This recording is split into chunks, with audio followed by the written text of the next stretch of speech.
그러니까 용산으로 이전하겠다는 거를 23년 전에 86쪽에 나와요. 내가 23년 전에 이야기한 군사령부로 간다. 청와대가 좋은 징조예요. 군사령부로 가는 거는 상당히 결정을 잘했고 내가 이런 해는 그대로 하니까 내가 야, 그러면 읽으셨나? 이 책을 읽으셨나 보네. 윤석열 정부는 하여튼 긍정적으로 평가하시는구만. 그 사령부로 옮기고 청와대를 공개했잖아요. 아주 뭐 잘하신 거지. 그게 이게 황골 탈퇴. 황골 탈퇴죠. 황골은 아버지 성 바꾸는 거고 탈퇴는 태를 바꿔버려. 그러니까 청와대를 완전히 이제 정치권에서 빼버린 거지. 대단한 일입니다, 이게. 대단한 일을 한 거예요. 그래서 윤석열 대통령이 뭔가 좀 해보려고 하는 의지가 확실히 이제 보이는 거죠. 우리가 이제 주의해야 될 것은 지금 세계에서 가장 위험한 데가 한반도입니다. 그리고 세계에서 가장 안전한 데가 한반도예요. 제가 있으니까. 그 윤석열 대통령이 간 그 자리가 미군들이 있던 자리란 말이에요. 그 용산이. 외놈들이 있던 자리, 그 옛날에 청나라 군사가 있던 자리, 그 전형적인 외국 군대가 있던 자리거든, 그 자리. 그 자리에 있어야 우리나라가 꼼짝을 못해요. 미국 여론만 믿고 우리는 안보를 지키고 있는데 한반도에서 미군이 저리 팽태우로 간 것은 핵무기를 완성했다는 증거야. 이래가지고 이제 여차하면 배 타면 그만이야, 그 사람들은. 도망갈 기미만 보이면 그것이 이상한 일이 일어나요. 그래서 한반도에서 미군이 배를 탔다, 그건 끝나는 거예요. 방어는 불가능합니다. 그런 면에서 지금 윤석열 정부가 군사령부에 들어갔다는 자체는 잘한 거죠. 그래서 그건 상당히 효과는 있습니다. 반가운 분 오래간만에 모셨습니다. 허경영 총재님 모셨습니다. 어서 오십시오. 반갑습니다.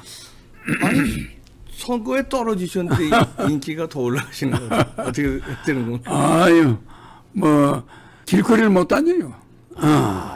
그냥 허경영에 대해서는 1억 받았을 텐데 그렇지요. 월 150만 원. 그 사람들이 그 미련이 있나 봐. 대통령이 있으면 진짜 1억 받는 건데. 나는 떨어진 데 대해서 특별히 불만은 없는데. 특히 신혼부부들이요. 그럼. 그건 좀 매덕이잖아요. 매덕이잖아요. 그러니까 이게 보통 문제가 아니지만 이제 불경기가 오니까. 오니까 이제. 그러게요. 아이고. 대통령이 이제 바뀌었으니까 새로운 대통령한테 이제 기대를 하고 밀어붙여야지. 윤석열 대통령이 어떻게 지금 잘하고 있다고 봅니까? 어떻게 평가합니까? 나는 그냥 현재 지지율이 지금 상당히 올라가야 되거든. 그래서 지금 그런 대로 잘 하고 있다고 보는데. 윤석열 정부는 하여튼 긍정적으로 평가하시는구만요. 근데 제가 볼 때는 상당히 의욕적이고 대통령 집무실을 옮긴 거라든지. 저는 옛날에 지금부터 3년 전에 무화꽃은 지지 않았던 내 책에 그 제목이 한 90개 되는데. 이 책이네요. 이 책. 여기에 이게 1999년에 써가지고 2000년에 나왔거든요. 저 책에 보면 저기 한 1000만 부 나갔는데 저 책에 보면 뭐가 나오냐면은 그 대통령이 되면은 반드시 청와대는 부정부패자들의 전시관으로 만들고 부정부패자들의 그 안에 전시관을 만들고 국민한테 공개하고 청와대 자체는 군사령부로 옮기겠다. 그때 그랬거든. 그러니까 용산으로 이전하겠다는 거를 23년 전에 86쪽에 나와요. 나는 대통령 국립묘지에서 취임식하고 나오죠. 야, 그렇게 예언하셨네. 옛날입니다. 대통령 집무실은 파주나 일산이나 무슨 사단 군사령부로 옮기고 청와대는 국립부정부패자 전시관으로 바꾸어 전 국민이 관람하게 해요. 부정공직자 정치를 뿌리 뽑을 것이다. 이게 23년 전에 23년에 제목이죠. 그러니까 그때 내가 파주나 일산이나 무슨 사단 아니면 무슨 사령부 이런 데로 들어가야 나라가 바로 잡힌다. 그럼 윤석열 대통령이 이걸 읽으셨나? 어쨌든 국방부 아주 본령으로 들어가 버렸지. 그러니까 나는 깜짝 놀랐죠. 네. 대통령이 청와대로 안 가고 일로 간다 해서 내가 23년 전에 예언한 대로 윤 대통령이 해버리는 거야. 그 기분 나쁘시진 않으시죠? 안 나쁘죠. 왜냐면 잘 된 거니까. 잘 된 거 이렇게 해야 네. 우리나라 국민들이 정신을 차려. 이게 이제 이게 무슨 효과가 있습니까? 예를 들어서 윤석열 대통령이 청와대 집무실을 용산으로 옮기고 이제 청와대는 개방했잖아요. 그런데 어떻게 다른 말로 바꾸면 황골 탈퇴지. 황골 탈퇴. 아버지 뼈를 바꿔버리고 아버지 성을 바꿔버리고 탈퇴 어머니 태를 바꿔버린 거예요. 우리 정치하면은 그냥 북악산, 예. 청와대, 그렇지. 예. 효자동, 예. 막 이런 게 박혀 있잖아요. 예. 조상의 뿌리를 경복궁 옆에 있던 걸 500년 된 걸 바꿔버린 거예요. 완전히 바꿔. 약 600년 된 거 아닙니까? 그렇지, 600년. 그 황골 탈퇴를 해버린 거예요. 바꿔버리고 예, 바로 그냥 내 말대로 사단 무슨 사령부로 들어갔잖아요. 예. 여기서는 우리 허경영 총재는 이제 23년 전에 군내 무슨 사령부라고 그랬는데 그렇지 무슨 윤석열 대통령은 그냥 육군 본부로 사령부가 아니라 본부로 들어가요. 그것도 합참 사령부나 네. 사령부입니다. 그렇지 사령부. 사령관이 있으니까 네, 사령부. 그 사령부로 옮기고 네. 청와대를 공개했잖아요. 네. 아주 잘하신 거지. 그게 이게 황골 탈퇴, 네. 황골 탈퇴죠. 황골은 아버지 성 바꾸는 거고 탈퇴는 태를 바꿔버려. 그러니까 청와대를 완전히 이제 정치권에서 빼버린 거지. 대단한 일입니다, 이게. 대단한 일을 한 거예요. 그래서 윤석열 대통령이 뭔가 좀 해보려고 하는 의지가 확실히 이제 네. 보이는 거죠. 내가 연애는 그대로 하니까. 내가 야, 그러면 읽으셨나? 이 책을 읽으셨나 보네. 그리고서 그때 읽고서는 가만 있어, 이거 좋은 아이디어다 이렇게. 아니 그리고 또 거기 풍수가 안 좋다고 내가 맨날 떠들잖아요. 네. 청와대가. 사실 그 풍수가 안 좋은 거 아니에요? 네, 안 좋지. 청와대 풍수를 잡을 때 경복궁 실 때 네.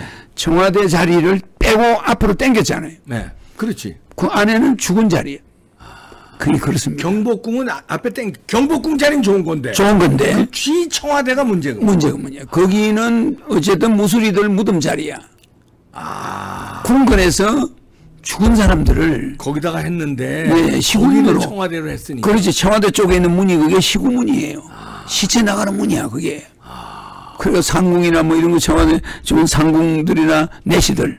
무덤이야, 전부. 아니 또 예언하신 게 있잖아요. 윤석열 정부 한번 예언 좀 해주세요. 우크라이나 전쟁도 예언했고, 예. 이제 앞으로 어떻게 그러니까 지금 뭐 내가 앞으로 23년 전에 이야기한 군사령부로 간다. 청와대가 좋은 징조예요. 좋은 징조구나. 군사령부로 가는 거는 상당히 그 결정을 잘했고 우리 국민들에게 무언가를 보여주는 건데 우리가 이제 주의해야 될 것은 그 윤석열 대통령이 간 그 자리가 미군들이 있던 자리란 말이에요. 그쪽 그 용산이. 그 미군들이 이미 도망갈 준비를 해가지고 어디로 가 있어요? 평택으로 갔죠. 평택으로 갔죠. 평택 부둣가로 가 있는 거예요. 미리. 미리 이제 만반의 준비를 하고 있는 겁니다. 왜? 북한이 핵미사일을 완성했다는 걸 정보를 자기들이 이제 완전히 알고 나서는 평택 항 주변으로 가는 거예요. 그렇잖아요. 용산에 있는 거는 이제 불안한 거야, 이게. 미사일이 날라왔다면 서울이야. 맞아요. 그런 이해가 가죠. 핵이다, 이 말이요. 그리고 그걸 저쪽에서 가지고 있다는 정보를 우리는 이제 알았잖아. 그러니까 이 미군들은 그걸 확실히 아니까 용산 그 외놈들이 있던 자리, 그 옛날에 청나라 군사가 있던 자리, 그 전형적인 외국 군대가 있던 자리거든, 그 자리. 그 자리에 있어야 우리나라가 꼼짝을 못해요. 그 나라가. 그 용산 자리가 센 자리입니다. 센 자리죠. 그런데 그 자리를 버렸다는 거. 버리고 미군이 평택으로 탈출 준비를 하러 갔다는 거. 그러니까 여러분이 아셔야 될 거는 아프가니스탄을 두고 미국과 소련이 싸우다가 미군이 도망갔죠? 도망가면서 뭐라냐. 아니, 우리 가버리면 당신 가면 어떡합니까? 아니, 아프가니스탄 군대 우리가 잘 길러놨으니까 잘. 무기도 많이 줬다고. 무기도 주고 탈레반 걱정하지 마라. 갔죠? 하루 만에 함락이 됐어요. 그렇죠. 하루 만에. 하루 만에. 또, 월남에서 철수할 때 월남군들한테 장비 어마어마하게 줬고 훈련 잘 시켜놨으니까 염려 마라. 딱 갔는데 한 달 만에 적화됐어요. 그렇게 됐죠. 우리도 가면 뭐 그냥 바로 그런데 또 이번에 우크라이나에 미국과 러시아가 붙었어요. 그렇지 않습니까? 근데 이 사람들이 미국은 국내 여론이 조금 안 좋으면은 철수야. 국내 여론이 좋으면은 버티고. 이러니까 미국 대통령의 마음하고 관계없어. 미국은. 국민이 야 우리가 이래 어려운데 뭐 때문에 한국에서 자꾸 그러고 앉아있냐 이러면 또 라인이 변할 수가 있어요. 그럼 미국 대통령만 믿을 수도 없고 미국 국민은 더군다나 여론이 왔다리 갔다리 이래요. 해외 어떻게 해야 됩니까? 그러니까 이제 미국 여론만 믿고 우리는 안보를 지키고 있는데 사실은 한반도에서 미군이 저리 평택으로 간 것은 핵무기를 완성했다는 증거야. 그렇지 않습니까? 그러니까 핵낙진 거리에서는 좀 떨어졌어 이제 평택 쪽에. 이래가지고 이제 여차하면은 배 타면 그만이야 그 사람들은. 근데 그 자리에 대통령이 들어갔다는 건 굉장한 국가적으로 지금 세계에서 가장 위험한 데가 한반도입니다. 그리고 세계에서 가장 안전한 데가 한반도예요. 제가 있으니까. 한반도가 가장 위험한 것이 한반도고 지금. 왜? 미국 그 믿을 수 없는 사람들, 이상한 집단들이 많이 있어요, 미국에는. 왜? 유색인종이 점점 늘어나면서 이민자들이 많으니까 미국이란 나라가 지금 정신을 못 차리고 있어요. 이 한미동맹을 강화하는 쪽으로 잘 해야죠. 윤석열 정부가 그거 잘하고 있지 않습니까? 잘하고 있죠. 한미동맹 쪽으로 가서도 전반 다행인데, 어쨌든 만약에 반대파가 들어왔으면 한미동맹을 막 없앨려고 그러고 주한미군 철수를 주장하는 쪽을 잡았으면 이거 큰일 날 뻔했습니다. 그럴 때에 이제 미군들이 평택으로 간 거죠. 그럴 때 대비해서. 간 건데 이미 이 미국 애들은 준비를 철저히 하는 사람들이야. 도망갈 기미만 보이면 그것이 이상한 일이 일어나요. 그래서 한반도에서 미군이 배를 탔다. 그건 끝나는 거예요. 방어는 불가능합니다. 그렇기 때문에 배 타지 않게 만들어야 돼요. 만드는 정책이죠. 그래서 지금 뭐 제가 그런 면에서 지금 윤석열 정부가 군 사령부에 들어갔다는 자체는 윤 대통령이 우리나라 군들에게 이 강력한 어떤 메시지가 또 주어졌어요. 잘한 거다. 잘한 거죠.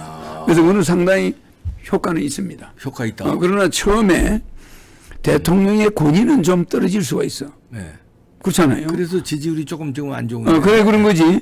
대통령 같아야 되는데 뭐 길거리에서 뭐 사람들도 악수도 하고 출퇴근길에 뭐 이래서 하니까 사람들이 권위주의에 젖어 있다가 권위가 내려가는 건 아닌데 뭐 이런 권위는 더 좋아지는데 국민들은 그 권위주의를 그리워하고 있는 거예요. 뭐 큰 궁에 대통령이 있어야 되는데 뭐 이 건물에 앉아 있고 말이지. 뭐 갈 때마다 뭐 악수해서 산다고 대화도 하고 기자 인터뷰도 자주 하고 이게 지지율을 오히려 내리는 그 효과가 있습니다. 도어 스태핑 하는 게 오히려 내려가는 거죠. 근데 실제는 그게 바람직한 건데. 대통령이 국민과 더 가까워지는 거. 그러니까 대통령이 저 구중궁궐에서 나온 거야. 나와서 야전병으로 올라와 있는 거야. 야전. 그렇지 않습니까? 그래서 그걸 갖다가 국민들은 약간 좀 신비주의가 없어졌다. 신비주의. 청와대 들어가면 일단 신비주의가 점수를 주거든. 약간. 그렇지 않습니까? 그래서 우리가 보면 윤 대통령을 보면은 윤 대통령은 그냥 순수해가지고 그냥 아주 순수해요. 뭐 D 계산이 없이 탁 적극적으로 이야기하고 D가 없는데 영부인 김건희 여사님. 김건희 여사님은 말이 별로 없으면서 외부로는 없는데 생각이 굉장히 깊은 것 같아. 그러니까 그 약간 카리스마가 있잖아요. 그런 약간의 신비감이 있어야 되는 거예요. 지금 윤석열 대통령은 신비감을 없앴는데 김건희 여사의 신비감으로 그나마 높아진 거예요. 높아진 신비감이 반대 급부 현상이라. 아, 그러네요. 예, 윤 대통령이 앞에서 그냥 턱턱턱 대화하고 이렇게 아주 그냥 이 사람을 아주 격이 없이 대하잖아요. 권위주의가 없어요, 사람이. 근데 김건희 여사님이 그걸 보완해주고 있어요, 약간. 예, 무슨 말이냐면 약간 신비주의적인 얼굴을 인상을 가지고 있고 개인적으로는 여러 사람과 대화를 잘 하는지 몰라도 공개적으로는 굉장히 말을 아껴요. 아끼면서 얼굴 자체가 신비주의야. 저 관상도 보시잖아요. 그래 관상이 관상이 아주 그 봉황상이면서 신비주의야. 아, 신비주의. 신비주의. 그러니까 신비스러운 데가 있는 얼굴을 가지고 있어요. 그러면서도 그것이 카리스마가 대통령의 카리스마하고 질이 달라요. 더 높습니까? 그것이 높은 질이지. 그래서 아마 국민들은 안심해도 되지 않느냐. 무슨 말인지 알죠? 국민들 안심해도. 왜냐면 대통령이 뭘 잘못할 수가 없어. 다행이네, 안심. 뭘 결정할 때 상당한 그래도 그 조언이 필요하다. 바이든 만날 때도 구두를 그 웨딩 구두를 줬잖아. 그러니까. 근데 윤 대통령 그냥 신던 거 신지 뭐 그런 거 신고. 그래도 이거 신고 가세요. 딱 그런데 바이든이 구두가 참 멋있다고. 딱 얘기했잖아요. 딱 이야기하니까 이게 누가 했습니까? 김건희 여사가 아침에 웨딩 구두를 신고 가세요. 이게 아무것도 아니지만 보는 눈이 또 다르시네. 아무것도 아니지만 그 웨딩 구두를 딱 신으라고 하니까 대통령 신잖아요. 그러니까. 김건희 여사가 신어. 그러면 뭐 맨 신는 거 신지 저게 뭐 저런 걸 신고 가냐. 이렇게 안 하고 딱 신는 거야. 부창부수야. 아주 그게 들어맞아. 그리고 그걸 신고 가니까 바이든이 신을 딱 지져가. 미국 사람들은 신이 원래 깨끗하지가 않아요. 근데 윤석열 씨 구두를 보니까 아주 그냥 깨끗하거든. 그러니까 그걸 지적하잖아. 베리고. 그럼 누가 그걸 했습니까? 인상적이다 이거죠. 못 보던 신발이다. 아주 멋있다. 이야, 이런 분석이 이 보통 사람 그게요. 아무것도 아닌 것 같아도 그게 외교야. 그렇죠. 그게 외교라고. 그럼요. 국가 원수의 위상을 높인 거예요. 누가 높였습니까? 김건희 여사가. 그러니까 나는 그냥 현재 뭐 지지율이 지금 상당히 올라가야 되거든. 획기적이잖아. 집무실을 용산으로 옮기고 그렇게 했다는 게. 그런데도 지지율이 뭐 여러 가지 문제가 있는 것은 국제적인 경기가 지금 전반적으로 안 좋죠.